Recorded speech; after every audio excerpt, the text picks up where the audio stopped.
Welcome back, guys. This time I'm going to show you how to replace a thermostat on my Honda CR-V. So the first thing we got to do is take off the intake.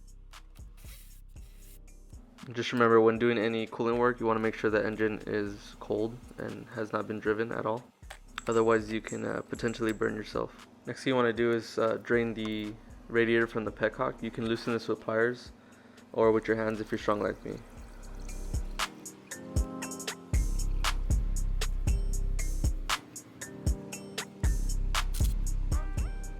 Alright, so once you remove the ground strap, there's going to be two bolts that hold in the thermostat housing.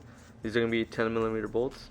There's one on the top right of the thermostat housing, and there's one on the bottom left right under the engine coolant temperature sensor.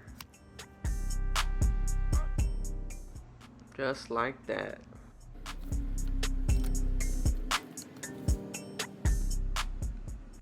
And as always compare your parts before installing them. These two rubber notches are going to line up with the notches on the engine side.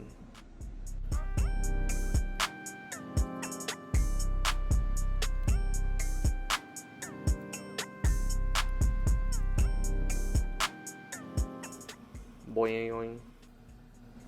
And from here you're just going to reassemble everything that you removed and making sure everything is nice and tight.